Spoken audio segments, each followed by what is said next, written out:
So flats are very common in our sport. So we're just going to go through on how to change a tire and also inspect a rim. So you're going to need some tire tools. Spoons are really nice, and just take your time and pull the tire off. We're going to pull the tire and tube, obviously replace the tube, but pull the tire completely off and go ahead and take a look at the rim. Make sure there's no cracks, no burrs, anything that once we put it back together that could cause another flat.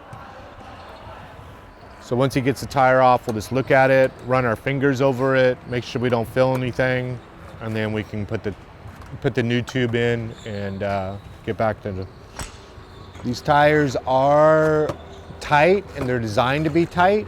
There's actually a bead on the edge of the tire that fits inside the rim, and there's a bead inside the rim to almost like clinch it together.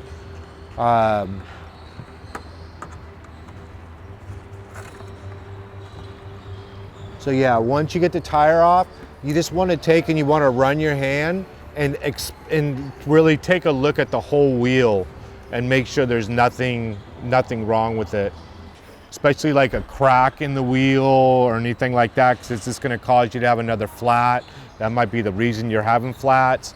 Any kind of burrs, you'd want to take a file and file those burrs down and just make sure there's nothing that's going to cause that tire to go flat without getting hit. So this wheel looks really good. So then once you're putting it back on, you want to put one side of the tire on. And then once you get one side of the tire on, then you want to put your tube in. Make sure that you get your tube, put it through the hole first, put your stem through the hole first, and then start to move your tube around and make sure that the tube is seated inside the tire really well. You pull the tire back, get your tube in there. You gotta have to kind of stretch the tire back around the tube. But then you just want to feed it in and make sure that that the tube is all the way inside the tire. You don't want to be able to see the tube, because you don't want to take the chance of, once you put it back together, that spoon catches that tire and pops that tube. All that work was for nothing. There's different ways to do it. It's all preference. Some people like to add a little bit of air to the tube to make sure that it sits right in there. Some people just like to make sure that they go through and they make sure that tube is all the way pushed inside the rim. There's not a wrong way or a right way. It just all depends on what your preference is. My preferences have changed over the years. I used to put air in the tire and now in the tube, and now I don't. But here you just want to make sure that tube is all the way in there, so when that tire comes across it, that you're not pinching that tube. If you ever pull the tire on there and you see the tube, then go ahead and back everything off, push that tire in further, and then start over again.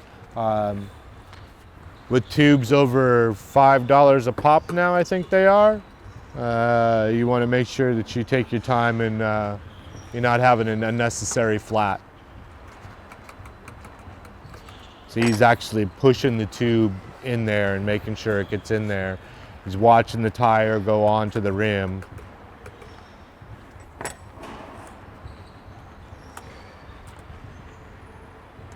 There's different tire tools out there.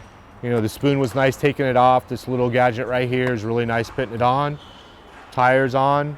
So there's different tools out there, so it's all depending on what your preferences is. And voila, there we go. Changed tire, inspected the wheel, ready to go. Another thing, when you're changing a tire, I didn't look over, but you could also look over the tire itself and say you might have a little bit of rip in there. Instead of just replacing the tire, you could put a bit of duct tape in there to act as some reinforcement. Make the tire last a little bit longer. Some tools that you will need, these are the tire tools. These are spoons. There's different kinds of spoons out there. So like I said before, it's all about preference. These are a metal spoon. They also make these in plastic. The other nice thing about is this is another tire tool. And so this is more for pitting on the last end of it, to where it just goes around the tire and it pulls the tire up and over. So you don't have to use your fingers or use a spoon and try to, because usually at the end of pitting the tire on is usually when you end up popping the tire. So that's where this comes in really nice.